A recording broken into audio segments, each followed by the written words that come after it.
a rugged Roman fort clinging to a drizzly hill in ancient wilderness, where soldiers from distant lands huddle against the cold. Fast forward through centuries of mud and markets, and watch it erupt into a smoke-choked behemoth, the world's first industrial inferno, where machines devour lives, cotton empires rise on the blood of enslaved millions, and a single massacre ignites revolutions that topple kings. But Manchester doesn't stop there. It starves for justice during a civil war oceans away, gets bombed to rubble in global conflicts, and claws back as a pulsating hub of rebel music, fierce football rivalries, scientific genius, and unbreakable Mancunian grit. This isn't just a city's timeline, it's a 2,000-year epic of defiance, innovation, heartbreak, and rebirth, brought roaring to life with AI that transforms dusty engravings and faded photos into heart-pounding scenes. If you're ready to feel the thunder of factories, the sting of sabers, and the pulse of a city that refuses to die, forging Mamucium in the wild north 79 AD, 5th century. Dive back to 79 AD, the year Mount Vesuvius buries Pompeii in ash, but far north in untamed Britannia, a different legacy begins. Roman governor Gnaeus Julius Agricola, a battle-hardened conqueror fresh from subduing Wales, marches his legions into the misty wilds of what we now call northern England. Their mission: secure the empire's fringes against rebellious tribes like the Brigantes, fierce Celtic warriors who roam these hills. They pinpoint a tactical gold mine, a prominent sandstone bluff rising defiantly where the Medlock and Irwell rivers converge, offering natural defenses and vital crossroads between the mighty fortresses of Deva and Eboracum. The Brigantes might have whispered of this spot as Mamucium, evoking a breast-shaped hill in their tongue, a nod to its rounded contours amid the boggy landscape. The Romans, ever practical, adopt and Latinize it, erecting a fort that's no grand Colosseum but a gritty outpost for about 500 auxiliary troops. These aren't elite Roman citizens, they're recruits from conquered provinces, sun-baked Spaniards, sturdy Germans, even North Africans, thrust into this soggy, alien frontier. Imagine the clash: Mediterranean men building earthen ramparts topped with sharpened wooden palisades, shivering in woolen cloaks against relentless rain and biting winds, thousands of miles from Rome's marble splendor. Life here is raw survival. The fort's rectangular layout follows Roman precision: barracks for soldiers, a headquarters, Daunicumentia for command, granaries stocked with imported olive oil and wine to remind them of home. Over time, they upgrade to durable stone walls, complete with corner towers and gates guarded by watchful sentries. Outside the fortifications sprouts a modest vicus, a civilian settlement buzzing with opportunistic traders, blacksmiths hammering iron tools, potters firing clay vessels in kilns, and millers grinding grain for coarse bread. Soldiers' wives and children mingle here, perhaps numbering a few hundred at peak, alongside a steaming bathhouse for ritual cleansing and gossip, and a mansio, a roadside inn for weary imperial messengers. For 3 centuries, Mamucium hums as a linchpin in Rome's northern defenses, witnessing skirmishes, trade caravans, and the slow creep of Roman culture, Latin inscriptions on altars to gods like Jupiter and Mars, exotic spices in cooking pots. But empires crumble. By 410 AD, as barbarian hordes sack Rome itself, Emperor Honorius recalls the legions home. Chaos ensues. Without military payroll, the vicus empties like a ghost town. Stone structures are pillaged for building materials by locals, roads overgrow with weeds, aqueducts leak and fail. Within decades, Mamucium sinks into the earth, buried under layers of silt and forgotten tales. Yet its echoes linger in twisted place names and unearthed artifacts, setting the stage for a city's improbable resurrection. Chapter 2, Medieval Awakening, rising from shadows to a thriving market hub 5th, 17th century. The veil of the Dark Ages shrouds Manchester in mystery, a foggy interlude where history whispers rather than shouts. From the 5th to 11th centuries, as Anglo-Saxon kingdoms clash and Vikings raid coastal shores, the old Roman site likely hosts a humble hamlet clusters of thatched wooden huts, a simple timber church, and farmers eking out crops from the marshy, flood-prone soils of the Irwell Valley. The name morphs through tongues. Mamutium twists into Mancunium in Old English, eventually softening to Manchester. No grand chronicles survive. It's a speck on the map, overshadowed by nearby power centers. Enter the Normans. William the Conqueror's 1086 Domesday Book, that exhaustive survey of his new realm, dismisses Manchester as a mere appendage to the manor of Salford. Perhaps a few hundred souls scratching a living from agriculture, with basic trades like blacksmithing and brewing. But seeds of growth take root. In 1222, the local lord, perhaps sensing untapped potential, petitions for and receives a royal charter to hold weekly markets. Suddenly, the crossroads buzz. Farmers haul wool from Lancashire's rolling hills, merchants barter spices and dyes, and the air fills with the haggling of buyers and sellers around a central market cross. Religion anchors this budding town. On the bluff's ancient site rises St. Mary's Church, successor to earlier Saxon structures, rebuilt in the 1300s and 1400s in soaring perpendicular Gothic style, pointed arches, intricate stone tracery, and a tower piercing the gray skies. By 1400, Manchester's population swells to around 1,500. Still modest but vibrant amid constant river floods that turn streets to mud. Wool becomes the lifeblood. Lancashire's damp climate nurtures sheep flocks, and locals spin yarn and weave cloth in cozy cottage workshops, trading bolts at fairs that draw visitors from afar. Tumultuous times test this resilience. Henry VIII's 1530s Reformation shatters monasteries across England, but Manchester, lacking major abbeys, emerges relatively unscathed. Its church, elevated to collegiate status in 1421 under a college of priests, adapts and endures, becoming a beacon of learning and worship.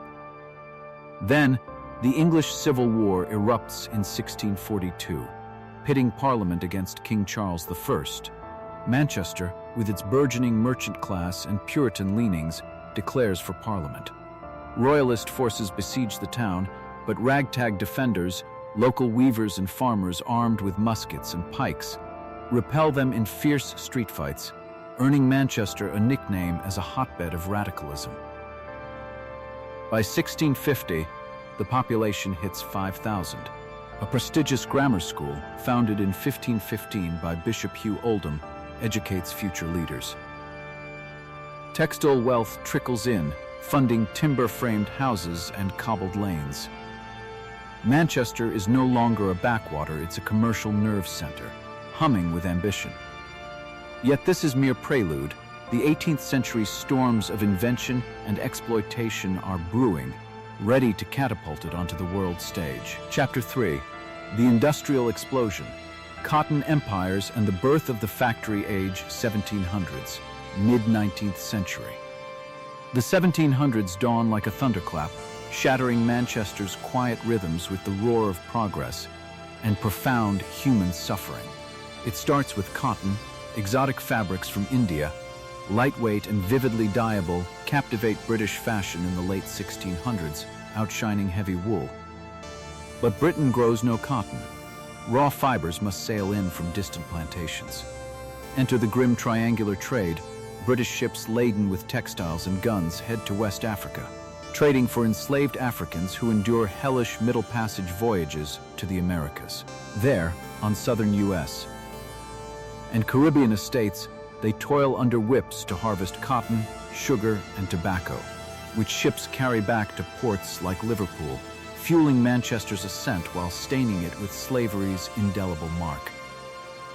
Lancashire's perpetual dampness proves ideal for cotton work, preventing brittle threads from snapping. At first, it's a cottage symphony. Families hunch over spinning wheels in dim homes. Weavers clack handlooms in attics, producing cloth for merchants who often ship it back to clothe the very enslaved workers. Then, ingenuity strikes. In 1764, James Hargreaves unveils the spinning jenny, a multi-spindle marvel boosting output tenfold. Richard Arkwright's 1769 water frame harnesses river power for stronger yarn. Samuel Crompton's 1779 spinning mule merges them into a versatile beast. These aren't toys, they're factory-bound giants, demanding vast spaces, water wheels, Ader steam engines from James Watt's innovations, and regiments of workers. By the 1780s, 1790s, Manchester's skyline bristles with multi-story brick mills, chimneys belching coal smoke that blackens the air. Population skyrockets from 10,000 in 1717 to 70,000 by 1801, drawing migrants from rural England and Ireland. This is Cottonopolis, churning out 80% of the world's cotton goods by the 1830s. Wealth explodes for mill owners, who build opulent warehouses along canals like the Rochdale opened 1804 for swift transport. But the underbelly is nightmarish. Workers, including children as young as 5, endure 14, 16-hour shifts in deafening, dust-choked halls. Tiny hands scuttle under whirring machines to snag fibers, accidents maim limbs, cotton lint clogs lungs leading to bisonosis. Slums sprawl, back-to-back terraces crammed with families sharing single rooms, open sewers breeding cholera killing thousands in 1832 outbreaks. Life expectancy plummets to 25 years. The Irish potato famine 1840s floods in more desperate souls, swelling the chaos to 300,000 by 1851. Manchester invents the modern city, but at a staggering human toll, where progress and poverty entwine like twisted yarn. Chapter 4, Rebellion, Innovation, and a Moral Reckoning, 1819, late 19th century. Amid the mill's relentless grind, voices of dissent rise like steam. By 1819, Manchester, England's second-largest city, lacks parliamentary representation, leaving workers voiceless against exploitative laws. On August 16th, 60,000, 80,000 converge peacefully at St. Peter's Field. Men in top hats, women in Sunday dresses, children with picnic baskets, waving banners for universal suffrage and liberty. Radical orator Henry Hunt speaks of reform. But magistrates, fearing revolution, dispatch yeomanry cavalry, inebriated local gentry on horseback, sabers drawn. Chaos erupts, blades hack into the crowd, professional hussars charge, trampling the fleeing. 15 dead, over 600 wounded, women slashed, children crushed. Dubbed Peterloo in bitter irony of Waterloo, the massacre shocks Britain, inspiring poets like Shelley and fueling the Chartist movement for voting rights, though reform drags until the 1832 Act. Yet innovation surges onward. September 15, 1830, crowds throng Liverpool Road for the world's first intercity passenger railway, linking Manchester to Liverpool. George Stephenson's rocket locomotive hauls carriages at a blistering 30 mph, having a day's canal journey to hours. Tragedy mars the triumph. MP William Huskisson, stepping onto tracks, is struck and dies, but the line revolutionizes logistics. Cotton bales rush in, finished cloth speeds out, knitting Manchester to global markets via expanding rail networks. Moral shadows deepen. Britain outlaws the slave trade 1807 and colonial slavery 1833, but Manchester's mills guzzle U.S. slave-picked cotton. In 1842, young Friedrich Engels, sent to manage his father's firm, tours the slums, cellar dwellings flooded with sewage, rickety children, workers hacking blood. His 1845 expose, The Condition of the Working Class in England, paints industrial capitalism as a soul-crushing machine. Teaming with Karl Marx, met in Para, they craft the 1848 Communist Manifesto, decrying exploitation. Engels' cotton profits ironically fund Marx's Das Kapital. Crisis peaks in 1861. The American Civil War's Union blockade starves cotton supplies, idling 80% of Lancashire mills by 1862. The cotton famine devastates. Hundreds of thousands unemployed, families begging, soup kitchens overwhelmed. Confederate envoys dangle temptation, back the South, break the blockade, resume cotton, and slavery. But on New Year's Eve 1862, 3,000 gather at Free Trade Hall, debating amid hunger pangs. They vote solidarity with Lincoln's abolition, penning a letter hailing his fight against that foul blot on civilization. Lincoln replies, moved by their sublime Christian heroism. The war ends 1865. Cotton trickles back from freed sharecroppers, though conditions remain dire.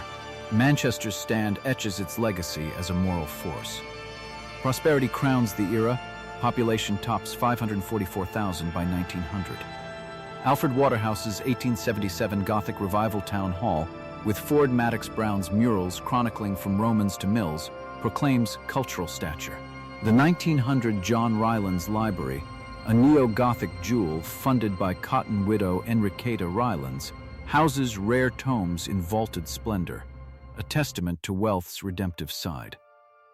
Chapter 5.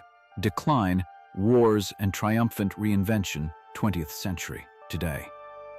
The 20th century hammers Manchester with trials, yet forges its modern soul. World War I, 1914-1918, enlists over 200,000 Mancunians, PALS battalions, friends and co-workers fighting together, suffer annihilation at the Somme, leaving streets hollowed by grief.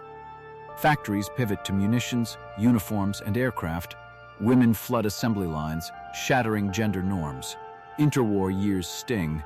Global competition from efficient American and Japanese mills, plus Gandhi led Indian boycotts of British cotton as anti-colonial protest, erode dominance. Unemployment bites. The Great Depression deepens scars. World War II unleashes hell. As a key industrial hub, Manchester endures the 1940-1941 Blitz. On December 22nd, 23rd, 1940, Luftwaffe bombers rained fire. 476 tons of explosives, incinerating warehouses, homes, and the medieval core. Over 600 perish. Landmarks like the Free Trade Hall and Cathedral are scarred. Yet resilience shines. Underground shelters hum with defiant songs. Post-war rebuilding begins amid rationing. Decline accelerates post-1945. Textiles collapse, mills shutter, jobs evaporate. Unemployment hits 20% by the 1980s. The 1960s slum clearances demolish Victorian terraces, displacing communities into soulless high-rises plagued by damp and isolation.